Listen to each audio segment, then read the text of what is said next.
טוב, עכשיו נעשה סרטון קצר על ליקויי איתום ברצפה של מטבחון של מסעדה קטנה.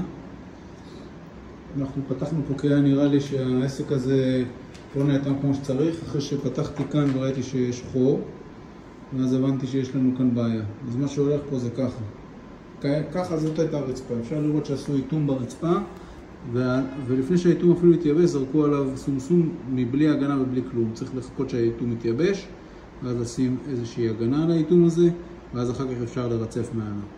עוד ליקוי אנחנו רואים פה, זה החורים האלה אני מדבר עליהם. פה עשו איזושהי חגורת סכר, אנחנו עושים חגורות סכר בדלתות. פה אין בכלל כלום, שום חגורה.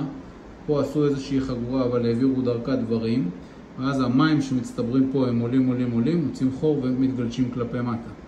כאן עשו מעבר צנרת, זה 4 צול, לא ביטנו אותו, לא עשו עליו איתום, לא שום דבר. אותו דבר כאן, זרקו ככה בטון וזהו.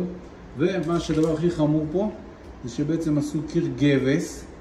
את הקיר גבס הזה עשו על הרצפה, שמו את הגבס עד למטה, ומה שאנחנו עשינו פה, מרחנו פה איזשהו חומר איתום צמנטי, רק כדי שכשאנחנו הולכים לצקת פה חגורה, שהמים לא יעברו לצד השני, כי בצד השני יש חדר.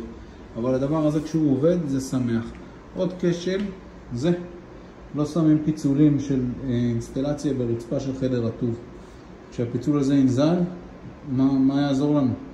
המים ירדו כלפי מטה.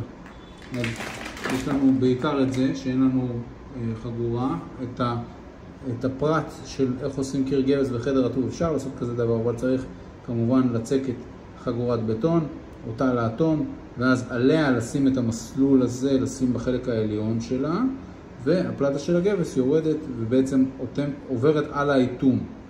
פה אנחנו נראה אחר כך שנעשה סרטון כשנגמור לתקן את הסיפור הזה, איך זה הולך. זהו בינתיים.